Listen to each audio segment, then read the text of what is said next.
Hola, ¿qué tal? Bienvenidos. Buenos días. Gracias por estar con nosotros. Estamos iniciando semana y, por cierto, la segunda quincena de este séptimo mes. Hoy es lunes 16 de julio del 2018. Gracias por estar con nosotros. Buenos días y bienvenidos. Les saluda Moisés Urbina.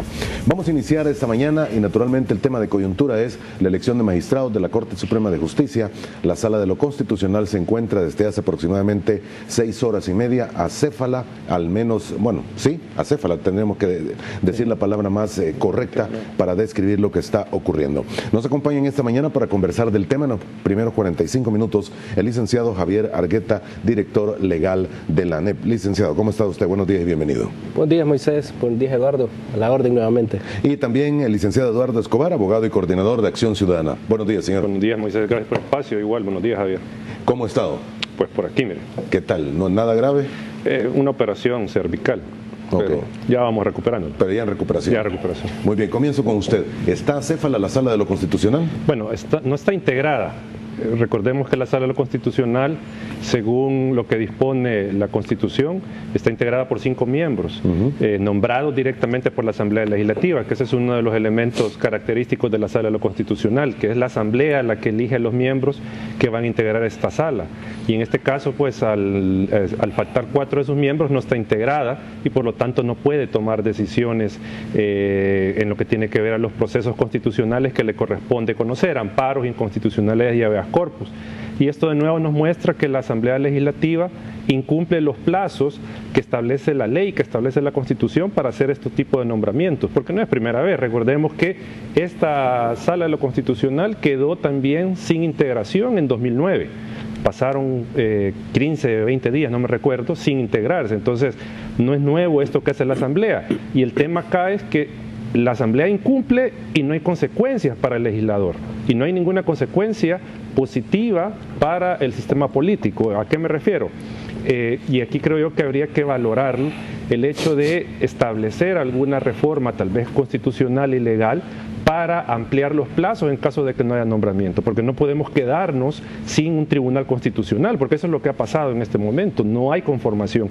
Hay legislaciones, hay países donde en estos casos, al no haber nombramiento, automáticamente se prolonga el cargo del funcionario que va saliendo, a efectos de no quedarse sin una instancia, en este caso Sala Constitucional, que pueda velar por los derechos constitucionales y salvaguardar la Constitución. Entonces, digo, habría que tener salidas alternas ante este incumplimiento que pues está siendo recurrente por parte de la Asamblea Legislativa y no tiene ninguna consecuencia, no pasa nada. Nosotros escuchamos declaraciones de diputados que dijo el mundo no se acaba porque no se nombra Sala de lo Constitucional. Entonces, digo, hay que pensar ese aspecto. Muy bien, y también, bueno, vamos a hablar un poco más de las otras reacciones, de los otros comentarios que se dieron, pero su valoración para comenzar, licenciado.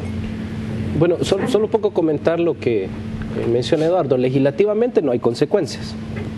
Sin embargo, hay unos amparos del año 2012 que esta sala mencionó que si hay responsabilidad patrimonial cuando exista una acción u omisión en materia de constitucionalidad. El no nombrar en tiempo y en forma un tribunal constitucional o integrarlo, como menciona Eduardo, sí trae responsabilidad.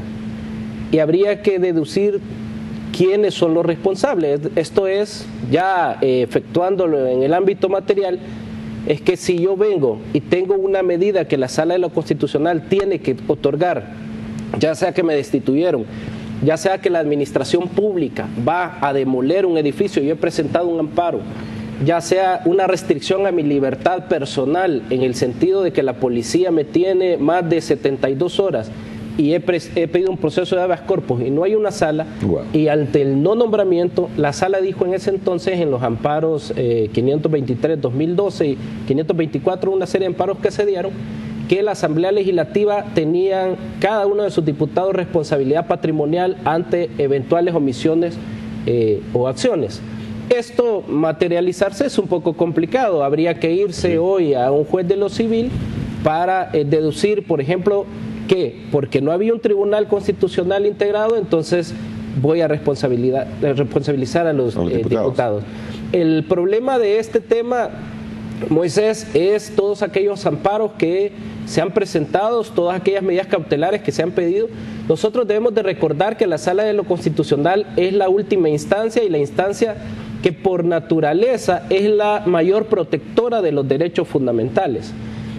Tú te recuerdas el tema de los derechos sociales, cómo se ha protegido en relación a la salud, y recientemente acaban de dar una medida, una sentencia en relación al seguro social que ya han venido obligando al seguro social para que dé los medicamentos correspondientes. Comenzaron con el tema del VIH y hoy con los enfermos,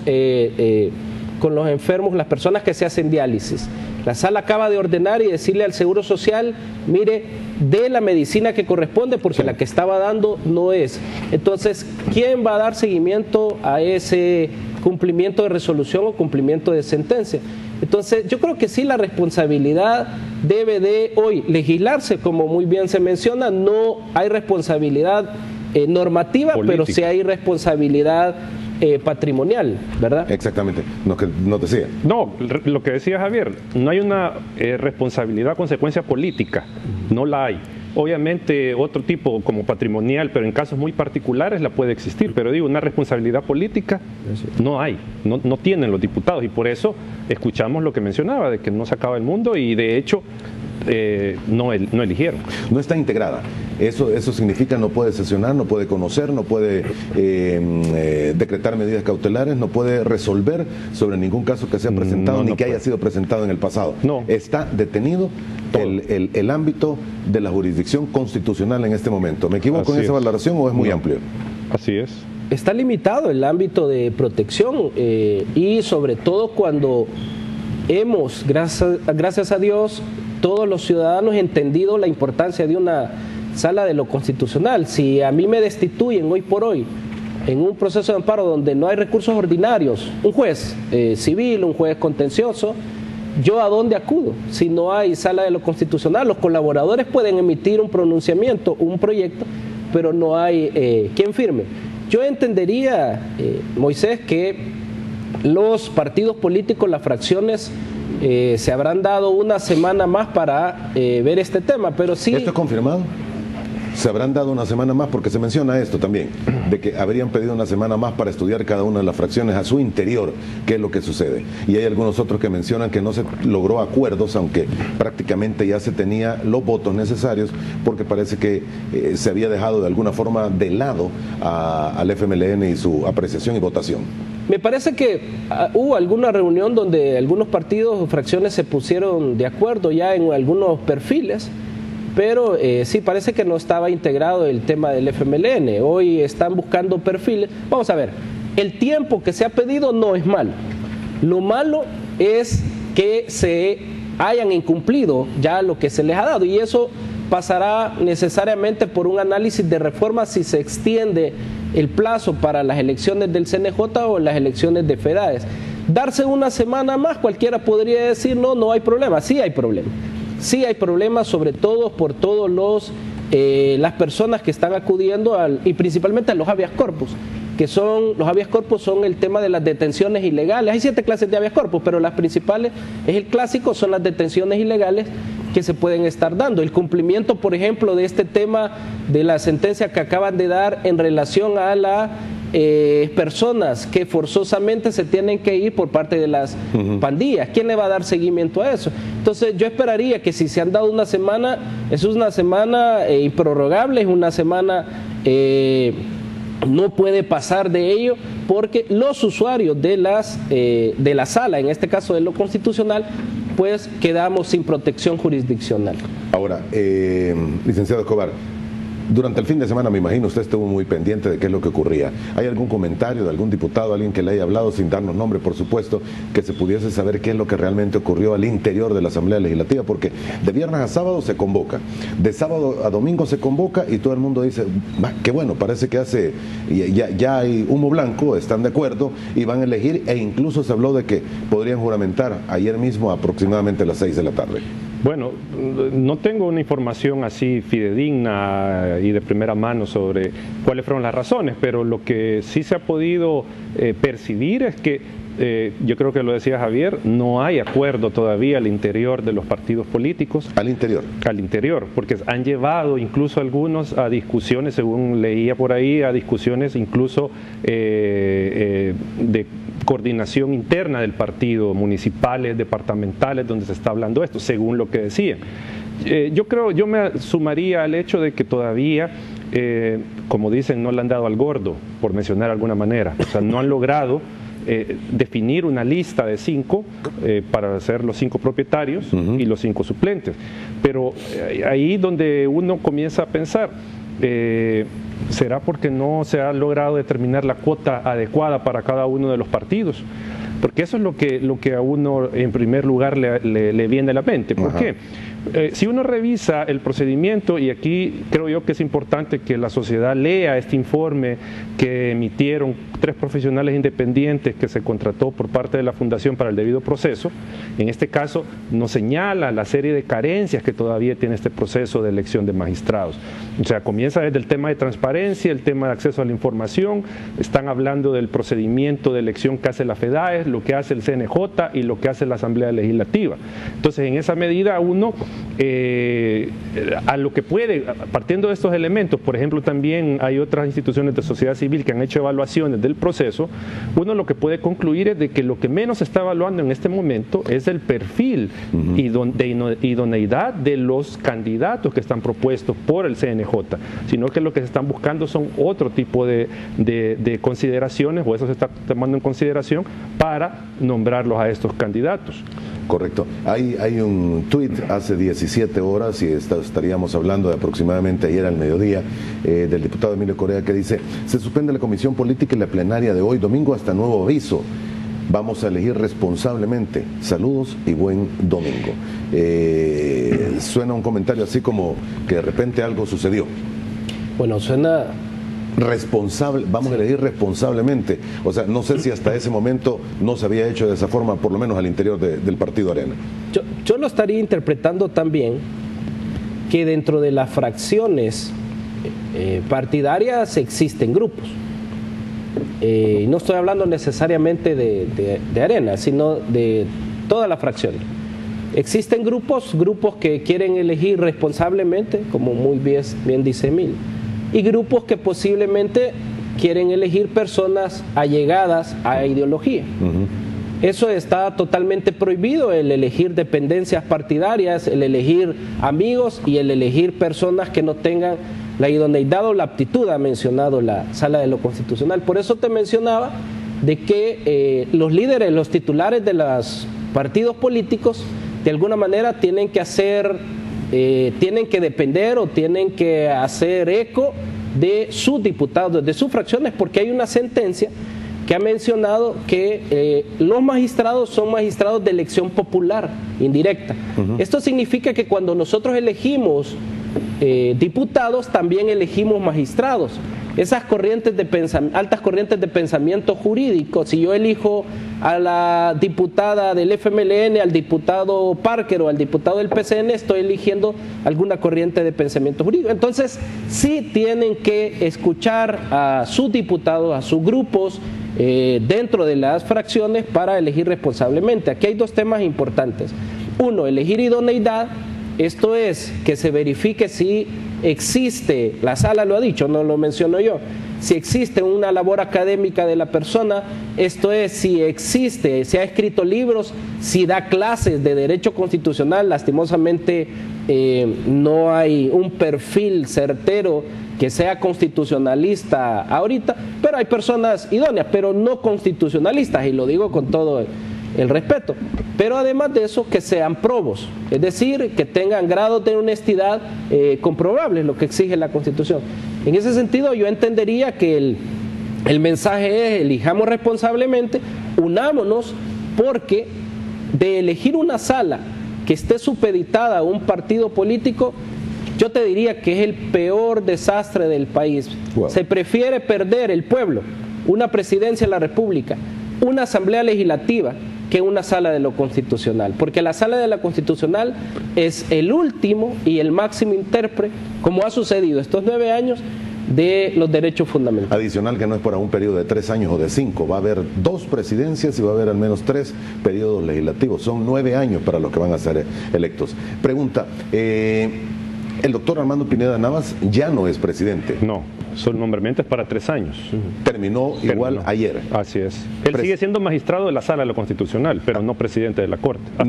No presidente de la Corte. Sí, lo reeligen. Los diputados tienen que elegir presidente de la Corte. Presidente de la Corte. Cada 3 años. Ese es el cargo que sí, cada 3 años se tiene que renovar. Presidente de la Corte. Presidente de la Sala de lo Constitucional es automáticamente el presidente de la Corte. Así es. Que es un problema. Así es. No sé.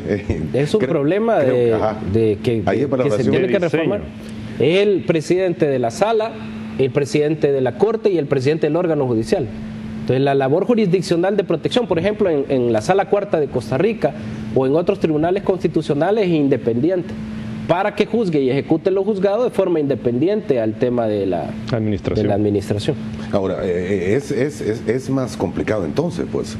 O sea, no es solamente Sala, que no está integrada, sino que no hay presidencia de Corte, no hay presidencia de Sala, ni tampoco presidente del órgano. Es que eso es el tema. También se afecta la correlación dentro de la Corte Suprema de Justicia para tomar decisiones. Correcto. O sea, Corte plena sí se puede reunir. Sí, se puede reunir. Y pueden tomar decisiones por la mayoría que hay ahorita. Claro, pero recordemos de que son de 15, solo quedan 10 magistrados de Corte Suprema de Justicia.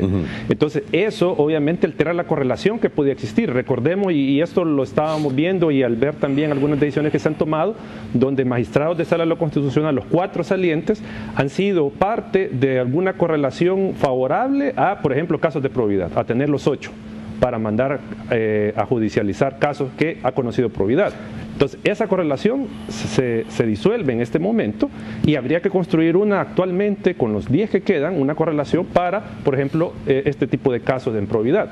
Entonces, se afecta también en ese sentido un poco el trabajo de corte plena. Sáqueme una duda, no soy abogado y por lo menos, y en tema administrativo está un poco más complicado dentro del órgano judicial, pero se puede convocar a reuniones de Corte plena si no está electo el presidente de la Corte Suprema de Justicia. No sé si él es el que convoca o es convocado el pleno de la Corte o los que estén por mayoría de los mismos. No me recuerdo. Yo tengo duda, digamos. Yo sí tengo duda en relación a que el mismo problema de diseño de presidencia de la Sala, presidencia de la Corte, a menos que tenga suplente ya destinado para eso y no sea de los suplentes que haya quedado, porque si bien hay, como muy bien dice Eduardo, se puede configurar una Corte plena con 10, porque el mínimo son 8 para el quórum, pero no existe la cabeza. Por el concepto de acefalía es no tener cabeza, ¿verdad? Habría que ver si no está integrada, como menciona Eduardo, o hay acefalía hoy en el liderazgo de la Corte Suprema, la Corte en pleno. Yo en lo personal sí pienso que no se podría convocar, porque no está nombrado formalmente por diseño constitucional la persona que da las agendas, dirige, determina no solo la Corte plena, sino todo el órgano judicial. Entonces, ese creo que sí, para mí es un problema, donde sí no se podría ver los casos ahorita de corrupción que se están haciendo, que ya la Sala también ha emitido una sentencia recientemente respecto del caso de un diputado y obligó a suspende básicamente lo que es una resolución que le extinguían a un diputado los bienes, después revocaron y suspende esa revocatoria. Entonces, sí, Moisés, yo creería que no se puede integrar la Corte plena. Yo solo quiero agregar algo brevemente, Moisés. Siempre se ha escuchado de parte de los legisladores decir es que la Asamblea Legislativa tiene sus tiempos y hay que entender los tiempos legislativos.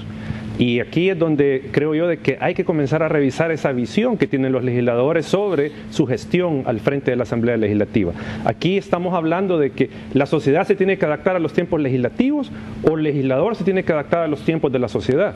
Y entonces, en esa medida es que, en este caso, es como decía un ilustre por ahí, se pone la carreta adelante de los bueyes. Entonces, en esa medida, creo yo de que el legislador tiene que adaptarse a los tiempos sociales y no al revés, no la sociedad adaptarse a lo que el legislador quiera. ¿Por qué? Estamos viendo los problemas que ya se están generando, ya lo decía Javier, me despiden injustificadamente, me violan un derecho y no tengo una instancia última ante que recurrir. Y igual, hay problemas, pueden haber problemas administrativos en Corte Suprema de Justicia para administrar justicia, pero ¿por qué? Porque el legislador se la ha tomado muy tranquila la cosa. Y ya, yo me sumo a lo que dice Javier, hay que revisar los tiempos. Si es muy corto el tiempo para proceder a la elección, pues hay que ampliarlos, hay que ver cómo se logra solucionar este problema. Y digo, ¿por qué? Porque tiene que estar adaptada la Asamblea Legislativa a los tiempos sociales, no viceversa como está sucediendo actualmente. Exactamente. Ahora, pregunta también, porque se ha visto en otras ocasiones, o por lo menos se ha mencionado esa posibilidad. ¿Los diputados pueden reordenar las conformaciones de la sala? Pregunto.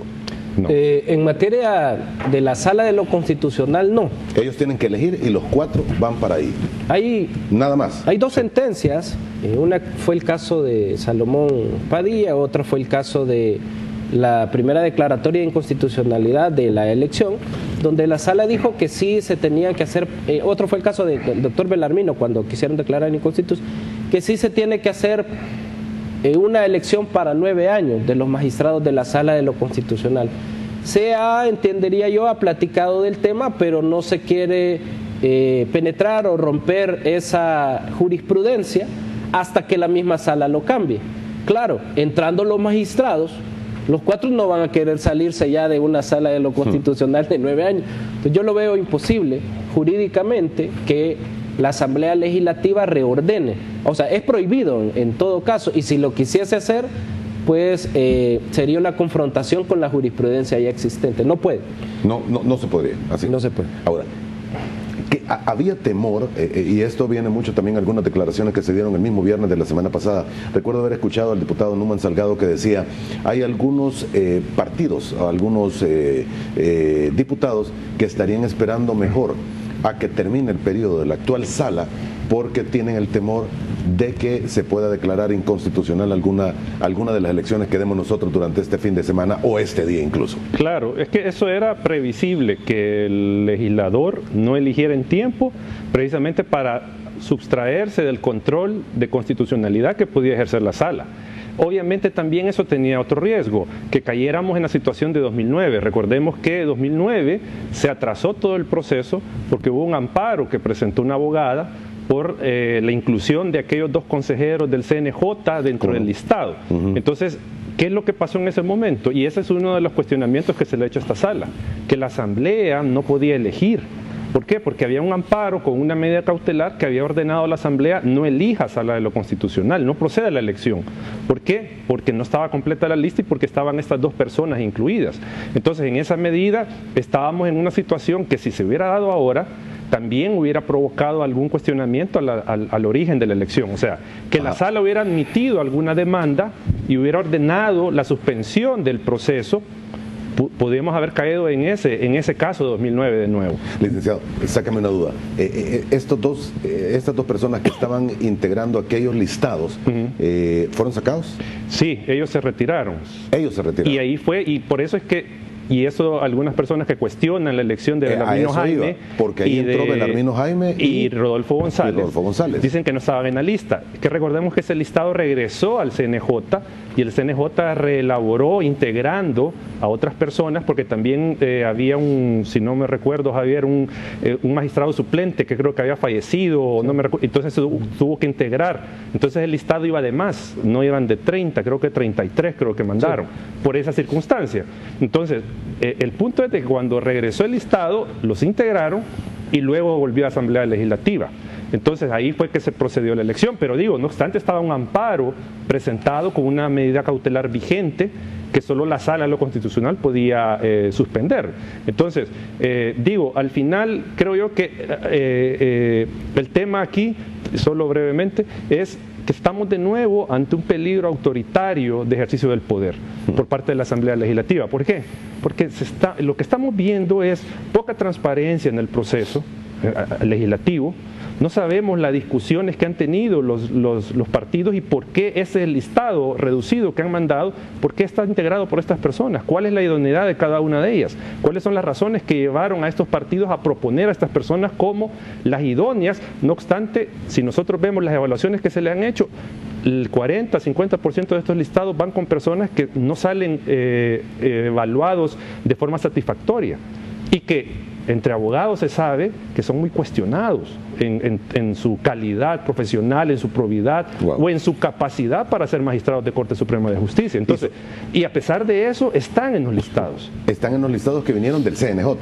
¿O están en los listados ya de los dos? De aprobación? Sí, de los dos, CNJ y FEDAES. Sí, y entonces ahí es donde es cuestionable las declaraciones del diputado Norman Quijano, señalándole, diciéndole al diputado no independiente, Leonardo Bonilla, que no me venga a hablar de barómetro. No me venga a hablar, o sea, cálmese, tenga más experiencia para hablar de esto. Por favor, si eso es lo que queremos como sociedad, que sea transparente el proceso y que sepamos la base de la decisión política que va a tomar cada partido. ¿Por qué este es su listado y por qué la Asamblea elige esto? ¿Por qué la Comisión Política manda un dictamen favorable al Pleno con estos candidatos que van a ser los electos? Eso es lo que queremos saber como sociedad. ¿Por qué estas personas y por qué no otras? ¿Por qué son idóneas? Después de 4 o 5 días que los diputados dijeron, bueno, ya conocemos todo esto y que teóricamente entregaron así sus opiniones a la Comisión Política, a aquella subcomisión, ya hay listados que salen de cada partido político. Claro. Hay nombres que me imagino que a ustedes les satisfacen y hay otros nombres que dirán, ¿y cómo es que aparece aquí entre los primeros 3, los primeros 5 de cada uno de los institutos favorecidos? Bueno, así es. Bueno, va a haber un problema que siempre, hay un problema que siempre, cada 3 años lo vamos a estar viendo. Muy bien decía Eduardo, el procedimiento por el cual se elige. Yo, con todo el respeto y cariño que le tengo a la gente que ha dirigido el tema de FEDAES, creo que lo más deficiente que existe en este país es el procedimiento de FEDAES, donde se oye y se hace de que yo pago cenas para que lleguen abogados y voten por mí. Eso es lo peor que nos puede pasar a los usuarios de una sala de lo constitucional, el máximo intérprete de la Constitución, donde no hay elementos suficientes para definir que esta persona, y no digo con nombre y apellido, el más votado o el menos votado sea un perfil idóneo para ser magistrado de la sala de lo constitucional. Tienen que haber reformas necesariamente. Yo quiero decir, CNJ sí intentó hacer lo suyo. El manual incluso fue tratado de ser declarado inconstitucional y la sala le dijo es un manual que responde. El problema se dio en la deliberación, el problema se dio en la conformación de partidos políticos allí en el CNJ, donde se ponen de acuerdo y sacan 4 o 5 perfiles idóneos para un tribunal constitucional, claro. Y ahora, los diputados tienen el problema que hay un listado. Yo no sé si, Eduardo decía 40-50, un listado del 60-70%, que habría que ver si hay idoneidad.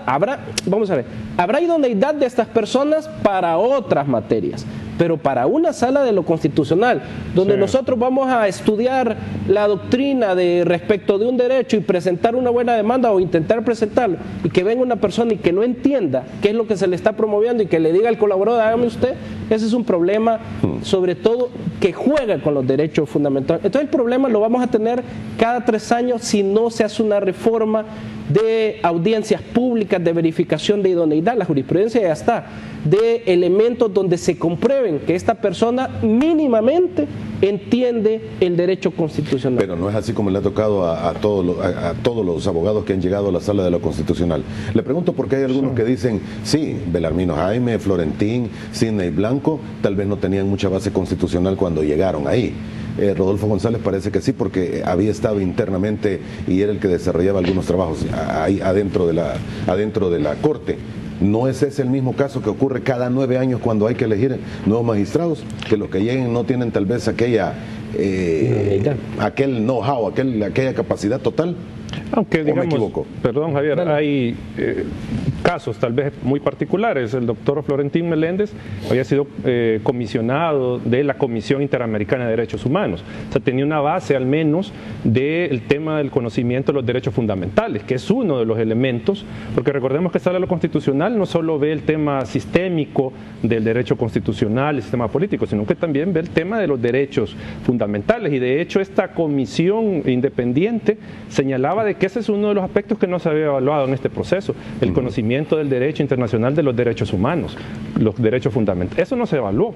Entonces, digo, algunos de los abogados que han sido electos, si bien dice Javier, tal vez no hay un perfil de cuál es el magistrado de Sala Constitucional, pero sí tenían una trayectoria jurídica destacada y conocimientos en alguna área que tiene que ver con derecho constitucional. No digo de que sea lo idóneo, pero habían elementos para decir, bueno, puede estar dentro de una Sala de lo Constitucional, pero vemos ahora ciertos perfiles que uno, ya lo decía Javier, dice, ¿de dónde esta persona puede estar ejerciendo un cargo de magistrado de Sala de lo Constitucional? Exactamente. Y tal vez en referencia a eso, sí, vamos a ver, lo que le ha precedido a esta sala más es la valentía. Más es la valentía. Hay una persona que sí es constitucionalista, es académico puro en materia de constitucionalidad, y está el doctor Florentín Meléndez, que ha logrado incorporar casi lo que se llama el bloque de constitucionalidad en materia de derechos humanos. Esto es que la sala puede tomar como base de violación a derechos fundamentales el derecho internacional humanitario. Digo casi porque todavía no se ha atrevido como en otros países, como en Costa Rica, Colombia. Pero lo que Sidney Blanco en este caso ha visto en los temas, entendería yo, penales en relación al habeas corpus, es decir, se han integrado entre sí. Claro. Pero siendo frío, esto no puede seguir pasando. Esta sala lo que le ha precedido, insisto, es la valentía, el carácter de enfrentarse al poder público como lo debe de hacer una sala. Pero sí necesariamente hay una revocatoria del caso de Tito Celada. Cuando lo declararon inconstitucional el presidente del CNJ, él presenta una revocatoria y la sala le responde, no, es que usted no puede regresar por lo siguiente, porque ustedes, CNJ y la Sala de lo Constitucional, tienen que tener estos perfiles. Y usted verifica los perfiles siguientes y empieza a diseñar cuáles son los perfiles. Idoneidad, aptitud, y la idoneidad establece parte académica, se han sido catedráticos de la materia, se han escrito libros, independencia partidaria. Entonces, yo sí creo que debe necesariamente que regularse es normativizarse por parte de la Asamblea Legislativa. Y si es necesaria una reforma constitucional, que en lo personal creo que no, basta con que el reglamento interno de la Asamblea Legislativa lo diseñe, habría que hacerlo. Muy bien, tengo que ir a una pausa, son las 7 de la mañana más 2 minutos, volvemos en aproximadamente minuto y medio.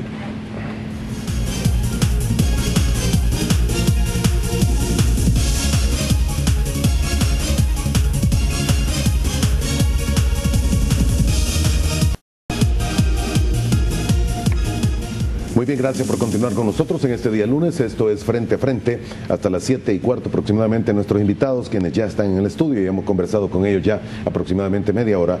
El licenciado Javier Arqueta, director legal de la ANEP, y el licenciado Eduardo Escobar, abogado y coordinador de Acción Ciudadana. A las 7:15 estará con nosotros acá la doctora Luz Estrella Rodríguez, ministra de Economía, varios temas que hablar con ella, sobre todo el coyuntural de la zona económica especial que se ha mencionado para la región suroriental de nuestro país. Bueno, una semana, esto podría, ojalá sea en una semana o sea en menos, incluso podría alargarse, no nos engañemos. ¿Será que realmente los partidos políticos están consultando a su interior al resto de los diputados, o es que a último momento, porque se menciona también, hubo un encontronazo y parece que no estuvieron de acuerdo en algunos nombres que se mencionaban? Tal vez no las dirigencias de los partidos, pero sí grupos dentro de partidos políticos. Sí, sí, eso ha pasado. Y no solo de un partido, sino de un par de partidos políticos. Yo creo que lo que tienen que hacer es reunirse de emergencia. Ya han habido, entendería yo, unas reuniones. Reunirse de emergencia con los diputados, reunirse de emergencia con las cúpulas, es decir, los dirigentes de los partidos, las fracciones, los secretarios generales, y verificar ahí vamos a ver, el sistema de idoneidad, decimos nosotros, los intérpretes de la Constitución o la sociedad de intérpretes, pero reunirse y definir nombres, un listado de 10 nombres. De eso, entonces, no podrían dejar excluido, y lo voy a decir acá, no debería de ser así, no podrían dejar excluido al FMLN. Deberían de incorporar al FMLN para que exista un consenso de representación en relación a la elección de los magistrados, porque vamos a ver, y lo quiero mencionar acá, hay un par de perfiles que el FMLN tiene, un par o uno, de que sí son idóneos, es decir, traen ya un conocimiento constitucional respecto de cómo se hace en una sala, y por eso yo creo que debería esta reunión de emergencia incluir al FMLN para que no pase desapercibido, digamos, toda la población en cuanto a representación. Okay. Bueno, y de esto tienen que estar conscientes los partidos políticos. Habrá algunos que cumplen, habrá otros que no, pero en medio también podrán tener algunos inconsistencias o no aptitudes constitucionales que han sido señaladas por la misma sala de lo constitucional. Me refiero a alguna dependencia o alguna afiliación política, o que no tengan el grado de idoneidad para el cargo en el que podrían ser juramentados. Sí. ¿O me equivoco? En el listado hay. En este listado, en los 30 y en los listados que se han conocido de algunos partidos, ahí hay personas que obviamente es evidente el vínculo material que tienen con partidos políticos, porque recordemos que la sala en su sentencia hablaba de dos vinculaciones, la material y la formal. La formal es que yo soy militante de un partido, y la material es que tengo una serie de relaciones con este partido político que, sin ser miembro, pero yo estoy del lado del partido, apoyando su ideología, apoyando sus candidatos. Entonces, eso ya lo decía Javier hace un momento, hay que repensar este proceso de elección de magistrados y hay que hacer las reformas. O sea, reformas incluso hasta saber si a nivel constitucional, porque el tema de la elección popular que hacen los abogados, yo digo que eso hay que revisarlo. O sea, ya no podemos seguir con ese procedimiento que a partir de almuerzos, cenas, de dádivas, se eligen candidatos a magistrados. Y esto es cierto, ocurrió. Sí. Siempre ha ocurrido. Siempre ha ocurrido. Sí, no es primera vez. No es nuevo. Entonces, hay que repensar este mecanismo que obviamente tenía una finalidad cuando se instituyó, ¿verdad? Darle participación a diferentes sectores para la elección de magistrados, pero eso hay que repensarlo. No hay un perfil de magistrado de sala de lo constitucional. No existe ese perfil. No podemos decir esto es lo que tiene que cumplir. No hay una regulación profunda en el reglamento interior de la Asamblea Legislativa del procedimiento. Son 3 o 4 artículos las que regulan este procedimiento. De ahí es decisión arbitraria de la comisión política y la subcomisión cuáles van a ser los criterios de evaluación. No hay criterios de evaluación. No hay al final una obligación para el legislador, una obligación legal de hacer públicas las deliberaciones. Eso no lo vamos a saber. O sea, cuando delibera la comisión política, recordemos que cuando han habido elecciones sacan a la prensa, cierran el micrófono y no se sabe por qué y quiénes propusieron qué. Entonces, hay que revisar ese tipo de regulaciones para evitarnos lo que decía Javier, que cada 3 años estemos en lo mismo. Recordemos que hay elección de fiscal este año. Entonces, de nuevo vamos a ir a otro proceso de elección indirecta sin la regulación legal correspondiente, dejándolo todo a un criterio meramente político, sin tener en consideración criterios técnicos medibles de la idoneidad de los candidatos. Ahora, pero es que hay grandes vacíos. Usted me dice, no hay perfil. No hay. No hay un método de evaluación que uno diga, me puedo sentir satisfecho con este método. No, si es que incluso... Pero no lo hay tampoco para elección de fiscal ni para otro. Ni para magistrado de Corte de Cuentas. O sea, uno puede leer en la Constitución y en las leyes... los grandes pincelazos que se piden. Sí, los requisitos generales. Porque si usted ve ser mayor de 40 años para ser magistrado, haber ejercido una judicatura por 10 años, ¿es verdad, Javier? Sí. Más de 10 años, o haber ejercido no sé cuánto es la profesión liberal, de competencia y moralidad notoria, salvadoreño por nacimiento.